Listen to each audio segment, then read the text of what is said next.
بسم اللہ الرحمن الرحیم الحمدللہ ہمارا اصول حدیث کا سبق جاری و ساری تھا، اور ہم نے گزشتہ جو سبق ہوا تھا ہمارا معلل حدیث کے بارے میں ہوا تھا۔ معلل حدیث اس حدیث کو کہتے ہیں جس کی سند کے اندر پوشیدہ علتیں ہوں، پوشیدہ اسباب ہوں، غیر واضح اسباب ہوں۔ یہ دونوں کی صفت بن سکتی ہیں، علت کی بھی اسباب کی بھی، جو سند کی صحت کے اندر کیا ہو، معنی ہو۔ اور ہم نے پڑھا تھا کہ ان علتوں پر کون واقفیت حاصل کر سکتا ہے؟ جو ماہر ہو، جو اس فن کا ماہر عالم ہو، ماہر محدث ہو، وہی اس کو پہچان سکتا ہے۔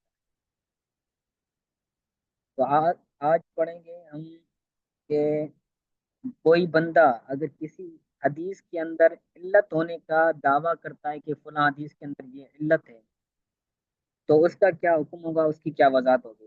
تو کہتے ہیں وقد تقصر، کبھی کبھی قاصر ہوتا ہے جو معلل ہے۔ معلل یہاں بمانا اس معنی کی ہوگا کہ جو حدیث کے اندر علت ہونے کا دعویٰ کرتا ہے، جو یہ دعویٰ کرتا ہے کہ اس حدیث کے اندر علت ہے، تو اس کو کہیں گے معلل۔ کبھی کبھار یہاں پر قد فعل مضارع پر داخل ہوئی ہے، تو قد اگر فعل مضارع پر داخل ہو تو اس کا ترجمہ تقلیل کے اندر ہوتا ہے، قلت کے لیے۔ کبھی کبھی، کبھی کبھی قاصر ہوتا ہے، تقصر یعنی قاصر ہوتا ہے۔ کبھی کبھی معلل کی عبارت قاصر ہوتی ہے اپنی دعویٰ پر، حجت کو، دلیل کو قائم کرنے پر۔ یعنی کبھی کبھار کیا ہوتا ہے، جو معلل ہوتا ہے وہ کسی حدیث کے اندر علت کے ہونے کا دعویٰ کرتا ہے، تو کبھی وہ اس علت کے ہونے پر دلیل پیش کر سکتا ہے، کبھی وہ دلیل پیش کرنے سے عاجز ہو جاتا ہے، قاصر ہو جاتا ہے۔ قد تقصر عبارت المعلل ان اقامت الحجت علی دعواہ، کبھی کبھار معلل کی عبارت اپنے دعویٰ پر حجت قائم کرنے سے عاجز ہو جاتی ہے۔ یہاں پر معلل بمعنی بکسر لام، لام کی کسرہ کے ساتھ ہے، اس میں فاعل کا صیغہ۔ اس لیے کہا کہ جو بندہ ماہر ہوگا، جو اس فن کے اندر اسپیشلسٹ ہوگا، تو وہی یہ علت پہچان سکتا ہے۔ جس طرح کسی بندے کے اندر اگر کوئی مرض ہو، تو اس مرض کو ہر کوئی بندہ پہچان نہیں سکتا۔ جو ماہر ڈاکٹر ہوگا وہ اس ڈاکٹر کے پاس جائے گا تو وہ اس مرض کو پہچان سکے گا، کیونکہ وہ اس فن کا ماہر ہے۔ تو اسی طرح اس فن کا جو ماہر ہے، علم اصول حدیث کا جو شخص ماہر ہے، تو وہی ان علتوں کو پہچان پائے گا۔ آگے وضاحت دے رہے ہیں کہ کس کس سیر کس سیر فی نقد دینار و، اس طرح جو سونارا ہوتا ہے، جو گولڈ مین ہوتا ہے، تو وہ دینار اور درہم کو پہچاننے میں وہ ایکسپرٹ ہوتا ہے۔ تو جو سونارا ہوتا ہے وہ دینار کو اور درہم کو، چاندی کو اور سونا کو پہچان لیتا ہے کہ کون سا ہے اور نقل کون سا ہے۔ تو کبھی کبھار وہ اس کے پاس دلیل تو ہوتی ہے کہ بھائی اس یہ جو سونا ہے وہ اصلی سونا ہے، یہ جو چاندی ہے وہ چاندی اصلی ہے، لیکن وہ اپنی اس دعویٰ کو ثابت کرنے کے لیے اس کے پاس کوئی دلیل نہیں ہوتی۔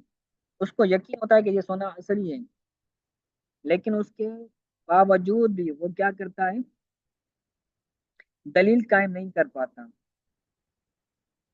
تو اسی طرح جو معلل ہیں، محدث ہے، تو وہ کبھی کبھار اپنے دعویٰ پر دلیل قائم کرنے سے قاصر ہوتا ہے، عاجز ہوتا ہے۔ ٹھیک ہے، آگے دوسری قسم حدیث کی بیان کر رہے ہیں، المتابع۔ یہ اس میں فاعل کا صیغہ ہے، المتابع، حدیث سے متابع۔ وَإِذَا، اس کی تعریف بیان کر رہے ہیں، اس کی تعریف بیان کر رہے ہیں، وَإِذَا رَوَى رَاوٍ حَدِيثًا،